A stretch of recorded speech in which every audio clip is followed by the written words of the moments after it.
কবিনে মালটা কবিনে যে মুখতে 78 টাকা পায় যাও না এখন তেলের টাকা পাই কম ট্রাক্টর ঠা দেছ সুমান তুই দোকান দাও না তোর বড় ভাই দোকান দেয়? দেছ এই করে তুই দোকান দাও না তোর বড় ভাই দোকান দেয়? ভাই ও যা কথা কইছে সম্পূর্ণ মিথ্যা, মোদের কোন টাকা পাইবে না। মোরা আইয়ে পড়ছি হইছে জুমাত খাইতে, এই নে 5000 লোক উপস্থিত আছে, কিন্তু মিথ্যা কথা 2500 হয় না। মিথ্যা কথা 5000 লোক হইছে। এখানে আপনারা দেখতে পাইতেছেন 5000 লোকের মধ্যে এক টুকরো গরুর গোশত পাইলো, হ্যাঁ খাইতে জম্মের মজা। এটা হচ্ছে বরিশালের একটা ঐতিহ্য। জমাত হয়, এই জমাতে অনেক মানুষ জড়িত হয়।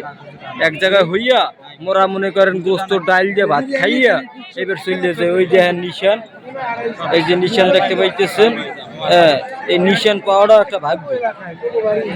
ও পাইছে নিশানটা, খুব নিজের গর্বিত মনে করতেছে, বুঝছেন?